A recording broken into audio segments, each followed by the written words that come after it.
இயேசு கிறிஸ்துவின் இனிய நாமத்தில் உங்களுக்கு என் அன்பின் வாழ்த்துக்கள். கர்த்தர் உங்களோடு இருந்து உங்களை பாதுகாத்து நடத்துவாராக. மத்தேயு சுவிசேஷம் 12வது அதிகாரம் 20வது வசனம். அவர் நியாயத்திற்கு ஜெயம் கிடைக்க பண்ணுகிற வரைக்கும் நெறிந்த நாணலை முறிக்காமலும் மங்கி எறிகிற திரியை அணைக்காமலும் இருப்பார். கர்த்தருடைய பரிசுத்த நாம மகிமைப்படுவதாக. அருமையான வார்த்தை, நமக்குள்ளே நம்பிக்கை ஊட்டுகிற வார்த்தை.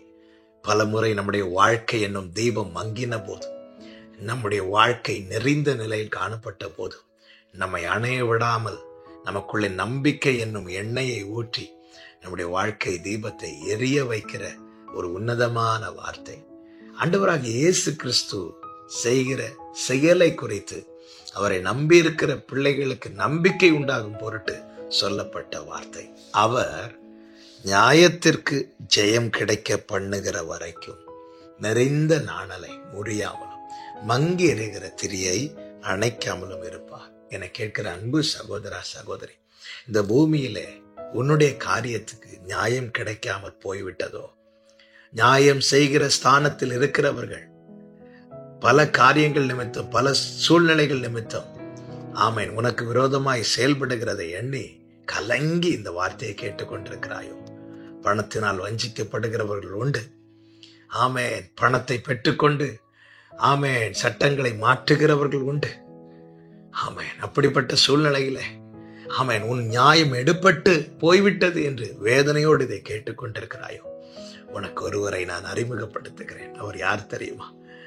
நியாயத்திற்கு ஜெயம் கிடைக்க பண்ணுகிறது வரைக்கும் நிறைந்த நாணலை முறிக்காமலும் மங்கி எறிகிற திரியை அணைக்காமலும் இருக்கிறவர்.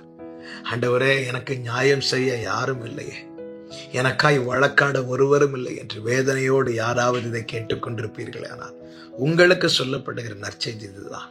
உங்க வாழ்க்கை மங்கி இருப்பது உண்மைதான். அணையவில்லையே, அணைய விடவில்லையே கர்த்தர். வாழ்க்கை நெறிந்திருப்பது உண்மைதான், ஆனால் இன்னும் முறிய விடவில்லையே. பிரகாசமாய் இருந்த எத்தனையோ பேர் இந்த நாளை காணவில்லை. ஆனால் பல நாட்களாய் மங்கி இருந்த உங்களை கர்த்தர் இந்த நாளை காண வைத்திருப்பது நோக்கம் என்ன தெரியுமா? உங்கள் நியாயத்திற்கு கர்த்தர் ஜெயம் தருவதை நீங்கள் பார்க்க வேண்டும் என்பது தேவனுடைய சித்தமாய் இருக்கிறது. அவன் ஏங்கி வேதனையோடு உன் ஓட்டத்தை முடிய கர்த்தர் விடமாட்டார். உன் கண்கள் அந்த ஜெயத்தை காணும். காரணம், ஜெயமோ கர்த்தரால் வரும். என கேட்கிற அன்பு சகோதரா சகோதரி, இந்த வார்த்தையை சொல்லும் போதே என் ஆவியிலே நான் அதை உணர்கிறேன். ஆமேன், உங்க வாழ்க்கையை திரும்பி பாருங்கள். இது அவ்வளவுதான். ஆண்டவரை, நியாயம் செய்கிற ஸ்தானத்தில் இருக்கிறவங்கெல்லாம் பணத்தை பெற்றுக்கொண்டு அல்லது பல காரியங்களை முன்வைத்து ஆண்டவரே நியாயத்தை புரட்டுகிறதை குறித்து வேதனையோடு அங்கலாய்த்து கொண்டிருக்கிற அன்பு உள்ளமை, பல நாட்களாய் கதறி கொண்டிருக்கிற அன்பு சகோதரா சகோதரி, நம் ஆண்டவராகிய இயேசு கிறிஸ்து எல்லாரிலும் உயர்ந்தவராய் இருக்கிறார்.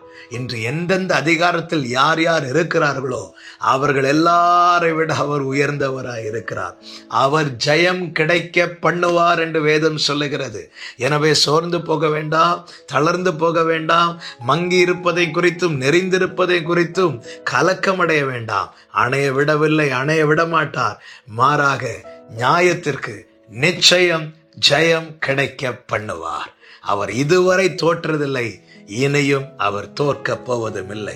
காரணம், அவருடைய பெயரே ஜெயபலமானவர். ஆமேன். கர்த்தர் உங்களை ஆசீர்வதிப்பாராக. நல்ல தகப்பனே, எங்களுக்காய் வழக்காடுகிறவரே, இந்த பூமியிலே எங்களுடைய நியாயம் எடுபட்டு போனாலும் அது உம்மிடத்தில் இருக்கிறது. நிச்சயம் நியாயத்துக்கு ஜெயம் கிடைக்க பண்ணுவீரப்பா. இந்த நேரத்திலும் ஆண்டவரே, எங்களுக்கு நீதி செய்ய யாரும் இல்லையே என்று வேதனையோடு, கண்ணீரோடு, கவலையோடு யாராவது இதை கேட்டுக்கொண்டிருப்பார்களானா அவர்களுக்காக உம்முடைய திரு சமூகத்தில் வருகிறேன். ஆண்டவரே, அவர்கள் கண்கள் அந்த ஜெயத்தை காணட்டும். ஆண்டவரே, கர்த்தர் இறங்கி அற்புதம் செய்யும். நாமத்துக்கு மகிமை வர பண்ணுங்க. இயேசு கிறிஸ்துவின் நாமத்தில் பிதாவே, ஆமென், ஆமென்.